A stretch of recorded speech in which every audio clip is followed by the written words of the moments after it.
everyone, how you going? It's the boss here. So today, let me introduce you to our podcast. We're going to call this podcast fucking Buds and Blunders or some shit. It's just about us growing bud and getting caught, which of course, and not getting caught and then getting caught, which of course didn't really happen. So before we start, all stories shared on this podcast are for entertainment purposes only. Any illegal activity mentioned is entirely fictional or occurred in a jurisdiction where it was legal at the time. It definitely did, definitely. We do not encourage illegal behaviour, including growing or smoking cannabis. We definitely don't encourage that at all. I didn't partake a little bit before. So anyway, I'm known as the boss because I run shit now. We got over here the master grower. Do you want to introduce yourself, mate? How you going, guys? I'm a master grower. I've been growing for a very long time now, and I know quite a bit about it. Quite a bit, yeah, that's for sure, that's for sure. We've got the OJ back here. He's been in the industry longer than the rest of us. Introduce yourself, mate. Hey, I'm the old gangster. I've been around the block once or twice. I've been in the scene since I was a 12-y. Now I'm like real old and shit. Alright, that's what we like to see. So now we're going to get into how we all got into the industry. So me being the youngest, my story's not as interesting, and obviously with one of these people being my father, me getting into the industry was almost second nature, right? Hey everyone, thanks everyone for viewing us, we appreciate it. So first we're going to start with the OG out the back. How did you get into the cannabis industry? Well, similar to you, my son. My father got into it as I was a teenager. This is where my grandfather would call him the tough cunt. Probably at around 12 or 13. Oh, that's young, man. Jesus. I just started having the odd smoke, stealing a bit from my brothers. Found a $50 bag on the front lawn one day. They were searching for it everywhere. You told them, I got $20 for that. No, if they watch this, they'll hear about it. Oh, well, the fucking, mate, I never stole. I stole off you once, but never to sell anyway, never to sell. What about you? How did you get into it, the master? My first smoke was at 9. 9 years old? 9 years old. I didn't even, I've known you for a long time, I didn't know that. I had a drilled out old bullet from the army. Packed a little bit of dope in there that my friend gave me, mixed with tobacco, and that's where I started, man. Yeah, that must have fucking rocked you, bro. It did. Especially me, I'm not a fan of mix. It's a different feeling. Mix, I've actually grew up smoking mostly mix my whole life. The 20 viewers we have now, thank you. Yeah, mostly smoking mix my whole life. We had fucking horrible coughs. Yeah. What was the weed like when you started?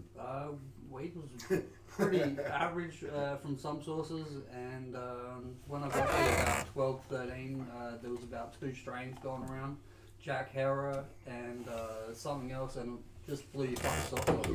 You knew, what was it? It wasn't gold leaf, it was...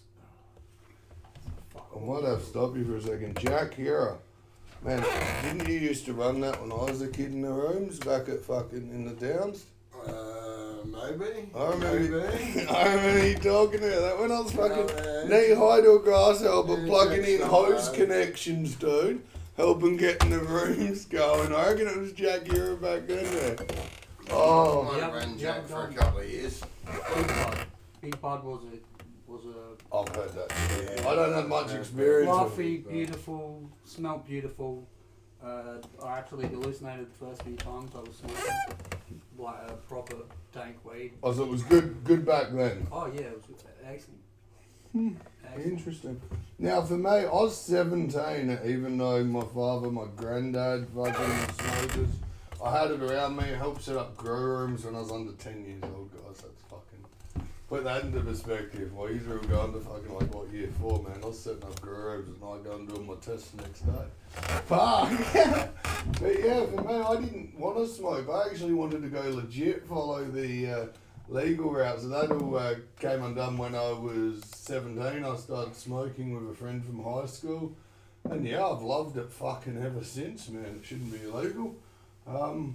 But saying that, if it was legal, I probably wouldn't love it as much because I just love doing the wrong fucking thing. I think that's how much of it comes down to. If it's right, it ain't right for me, that's for sure. It's definitely a big element. So, what's the first time you had to deal with police, or the first time something went wrong and you realised, like, shit, I'm a criminal here. I'm not just smoking a plant. I'm not just selling a bit of fucking Lord's lettuce on the side, you know? Early high school for me. Early high school, what, Early 5-0? Like, involved or near close school? Yeah, I got the word out that he was at school. And so I gave my tin, because we always used to carry a tin and a pipe. Gave my tin and my pipe to one of my boys. And then I walked myself to the principal's office where there was 3 police officers waiting for me. Oh, Yeah. what year again? This was early, so this would have been probably year 9, I'd say. Fuck. Yeah. And That's young, it was man. pretty heavy on me, though they tried to be. They probably shouldn't have been talking to me about my parents being witness, but they did. But I didn't give them too much to go on. They asked me where I found it. I found it in a bush. Can I just pause you for a quick second? Just to fill in the rest of the story here, his parents had a bit of a special career. What did your father do for a living? He was actually a correctional officer, And your mother? professional prostitute and heroin junkie. Alright, now continue with the story. So this makes it quite interesting, I think. I think it was needed for backstory. Anyway, they started asking me some jazz. Where did you find it? I said, look, there's this bush that I walk past every day on the way to school. I found it there. And they said, okay, what about this? Well, somebody had dobbed me in. Did your mate lag on you? No, it wasn't a mate. It was someone in high school that I hooked up. And they got caught with it. Passing letters through school with girls talking. And the teacher picked up on the note, read the note. It said my name and exactly where they got their product. And so they got me there. Text makes it a bit easier these days, doesn't it, buddy? Absolutely. Couldn't do that back then. I had to write the old note and pass it during class. This was the early days of the internet. And I didn't even know how to use the internet. I didn't know what the fuck it was back then, hardly. Yeah, I reckon what my generation had it easier doing the deals and shit. We could keep it on the down low. Yeah. Passing notes definitely probably didn't want to do it. So what was the consequence of the... Consequence of that is my father knew some people and I got a slap on the wrist basically. They come to my house, they tore my room apart, found all my bongs, my pipes, my personal It's all smoke. who you know. It's all about who you know. They found all my personal smoke, they took that away. They didn't find absolutely everything, but they found most of it. And my dad was a bit of a hard ass and I ended up being grounded for about 6 months or something. 6 months, bro. The longest I got grounded was like 3 days. This cunt was fucking... You never grounded me, dude. Hey, everyone watching, this is episode 1 of Buds and Blunders. If you want to subscribe to stay up to date with the rest of them, so we're a bit fucking having a Friday, you know. But yeah, we hope we're being entertaining. Subscribe. We're going to have 7 more episodes of this and some other shit come up. Now, what's the first time you had to deal with police? Was yours as exciting as his year 9 in high school? Or the first time you realised you were a criminal, not just someone smoking a plant or selling a plant? Like, First time I dealt with You know. police, I would have been 7 or 8 years old. Riding around on my BMX, just being pulled over for... oh shit, so you had experience before you were into the weed dealing with, like, because, yeah, so it normally goes the other way. Weed's normally Who's throwing people's... the rocks, who's lighting the fires? Ah, so you were fucking rogue well before you partook in the, yeah. So I see what the, yeah. I see. So what's the first time you got done for drug possession or cannabis possession or growing cannabis or trafficking cannabis or, besides, not your charges now going back.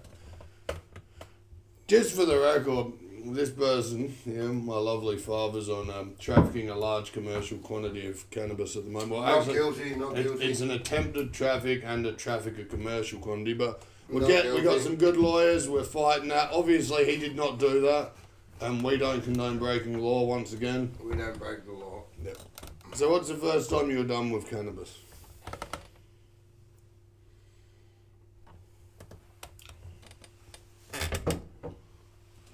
Probably in Elizabeth South. What did they get you for? I got done for my indoor setup there. How many plants? That would be Just a one or 6 two? footer. 6 spotter. Oh, so you're making what? Hoping for a pound a plant, looking to fucking... I think back in them days I had 1,000 water and a couple of 400s. Oh, so it did a bit of personal type thing back there, we weren't. Personal. Oh, so personal, that sort. Yeah. So it was personal. He would not have yielded pounds if the place hadn't found it. So, yeah, alright, we'll go on to the next question, guys. What made you get into it? Let's be honest, was it the cash? Was it the being the bad guy? Because I think for me personally, I think the thrill was probably more than the money. Like, I like the money, right? But I like being anti-government. I don't like the government. I don't like what they stand for. I think they stand over the common person. So I like being against what I see as an evil system. So I think that might have been the biggest attraction for me. What about you, Lindsay? For me, money comes with the thrill. Yeah. I was already in a bit of trouble when I first started growing properly. Apart from the outdoor plants when I was younger, the thrill definitely made it fucking worth it. Yeah. So you enjoy the thrill of it. The thrill, the money's kind of a secondary. It became secondary anyway. I enjoyed kind of. It makes you kind of feel like a bit of a gangster. Yeah. You know, I know. You're doing your own thing, you're making your own money. But you're not hurting anyone, so it's not anybody. like we're out fucking peddling heroin or something like that. You're not slinging Or lights, something where it's not actually making- hurting people. I mean, it's a plant. I mean, yes, people can get addicted to cannabis and go too far on it. Absolutely. Just like anything, someone can get addicted on coffee and go too far. But it's not bringing the harm like ice does and doesn't just turn your life upside down. Most people can control it and find it helps them. I did a lot of study before I got into growing, and shit, I fucked up a few times, but overall, I'm in a good place when it comes to producing cannabis if I want to. Yeah, You know? you're very good at it. I've consumed. I've purchased lots of it. Very good. Lots of it in Very, very personal quantities. Personal. No, actually, I didn't purchase it. He gave it to me. That's what happened. And in personal quantities, obviously. So yeah. Well, what about the culture? Was that something you enjoyed, or like the Absolutely. scene, the boys? I love reggae, I love hip hop. It all kind of intertwines. You know, we always used to smoke a big fat joint and listen to fucking something on the record. I wish I could be having one now, but TikTok's live rules don't allow me, unfortunately. Yeah, that's why we're drinking that Pyrex and. Yeah, man. Nah, this is just the way I drink, boys. Come on. Get it done properly, eh? But yeah, the scene is unbelievable. There's so many people you wouldn't think smoke cannabis, dude. The first time I ever saw something fucking crazy when I was on the train was an old lady at Dry Creek Station smoking up a big fucking pipe. I thought that was the coolest shit I've ever seen in my life. Man, I used to wig out about smoking. But it's a bit different now, obviously. I don't wig out quite so much, but yeah.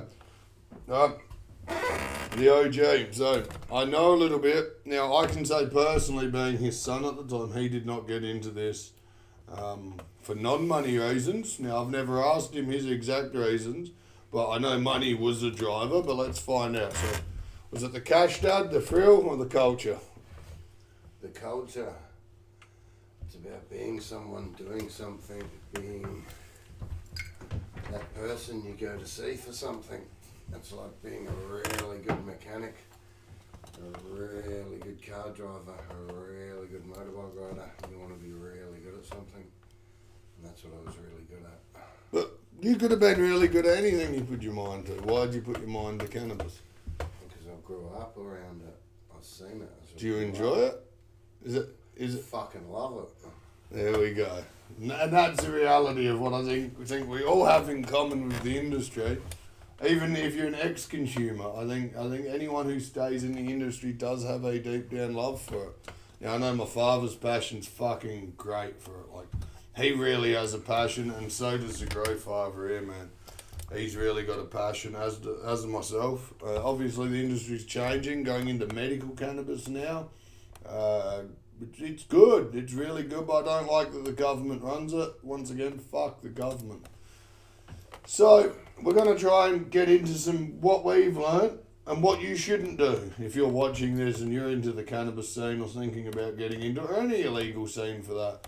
So, we're all going to spend a minute or two telling you about what you shouldn't do And then after that, we'll be wrapping this up in about 5 minutes. It's about 20-minute mark for episode 1. So we'll start off with the OG.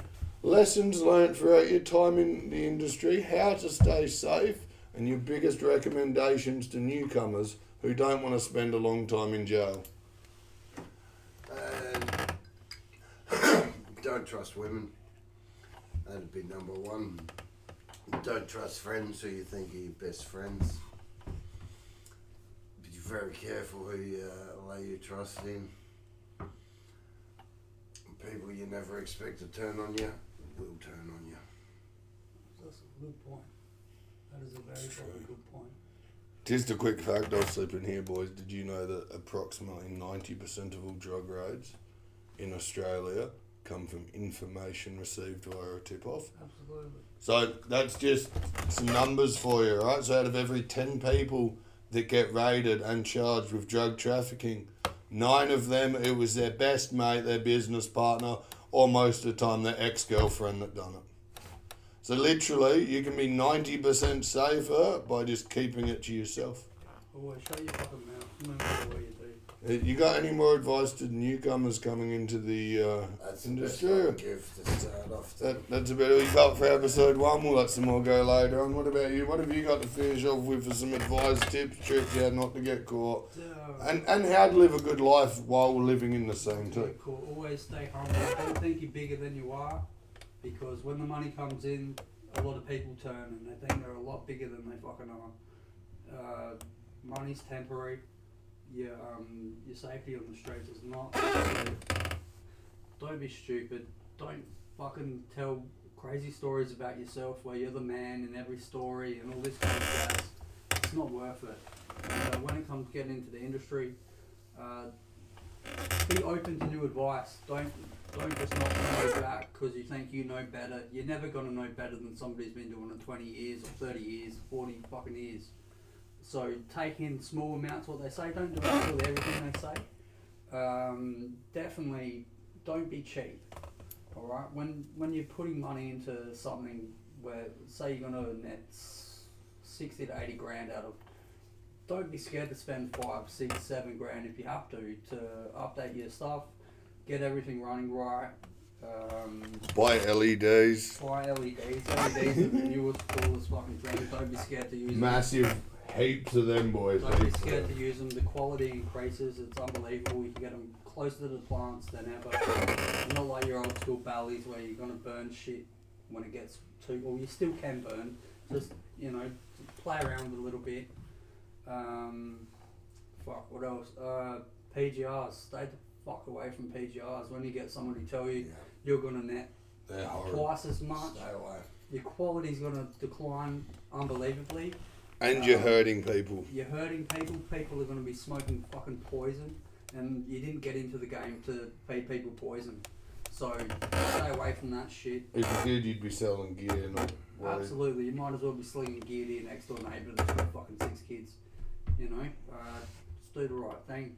Do the right thing. It's easy. Any advice about the woman subject there? And by the way, guys, we're wrapping up in a few minutes. So if there's any questions at all, drop them and we'll answer them near the end because I see we've built quite the following now. So any questions at all, ask them, we'll answer. So what would you say about women in the industry and... I've had here and there things with women when it comes to the industry. Definitely, it's cool to trust your partner and all this kind of shit, but at the end of the day, if they're not going to have your back 100%, you're the company who's going to be taking the fall.